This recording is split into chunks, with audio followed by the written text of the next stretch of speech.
सुबह सुबह अगर ऑनस्टीन बॉम्बर मिल जाए तो आय हाय क्या बात है, वो भी डेडलाइन डे के दिन।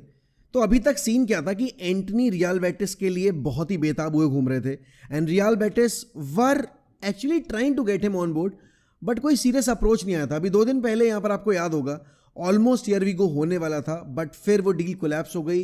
रियल बेटिस का ऑफिशियल स्टेटमेंट आया, बट आज यहाँ पर गुलाटी मारी है वापस से रियल बेटिस ने। And now David Ornstein has tweeted his exclusive that Antony is going to join Real Betis on a permanent transfer। और इंटरेस्टिंग बात पता है क्या है कि 25 मिलियन यूरोस की ये डील है, लेकिन एंटनी की फ्यूचर सेल पे 50% का सेल ऑन क्लॉज यूनाइटेड ने ऐड किया है। और जो भी यहां पर इस दौरान जो भी रिमेनिंग अमाउंट था फी का पे करनी थी, जो हमें आपके वेजेस वगैरह, वो अब यूनाइटेड नहीं देने वाली है यहां पर एंटनी को। तो I think it's a 10 out of 10 kind of a, मेरे हिसाब से आउट गोइंग, क्योंकि यूनाइटेड को वो पैसा मिल रहा है जो वो एक्सपेक्ट कर रहे थे। ऑब्वियस सी बात है, we were expecting somewhere around 40 million, but Real Betis के पास उतना पैसा है नहीं। बट हमने ये जो सेल ऑन क्लॉज डाला ना 50% का, आई थिंक ये पूरी इस डील का मेन फिगर बनने वाला है, क्योंकि आगे जैसा सीजन रहा एंटनी का लास्ट ईयर ऑन लोन, वो ऐसा प्रोड्यूस कर देते हैं।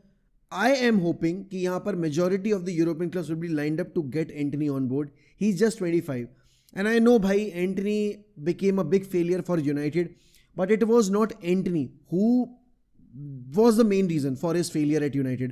It was the price tag जो हमारी previous management ने पे किया था. It was Eric Ten Hag's obsession to bring Antony at Old Trafford, because ये काम हम तब कर सकते थे जब हम फ्रेंकी डियोंग के लिए बिल्कुल पागल हुए घूम रहे थे। उस टाइम पे जब Ajax was looking to offload their players, तब हमने एंटनी के लिए अप्रोच नहीं किया। जब उन्होंने पूरा फंड वगैरह जनरेट कर लिया and they were in profit, तो उन्होंने एंटनी को एज अ लग्जरी ट्रीट करना शुरू किया।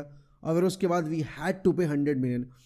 सी again, I would remember Antony for the crazy goals that he scored. I would remember him for the goal that he scored against Barcelona.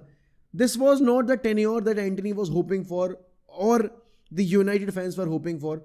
I wish him all the very best, क्योंकि अच्छा करेगा तो obvious ही बात है भाई 50% जो cell on clause है वो एक्टिवेट होगा और हमें अच्छा खासा पैसा मिलेगा। बट मैं सही बताऊं, प्रोफेशनलिज्म के मामले में I think he has been better than Jadon Sancho in Garnacho. I am being very very honest here. तो आउट ऑफ 10 आप इस डील को कितना रेट करोगे, एंड क्या आपको डेडलाइन डे पे एमी मार्टिनेज के अलावा या गोलकीपर के अलावा कोई और एक्सपेक्टेशन है जो आएगा at United? Do let me know in the comments.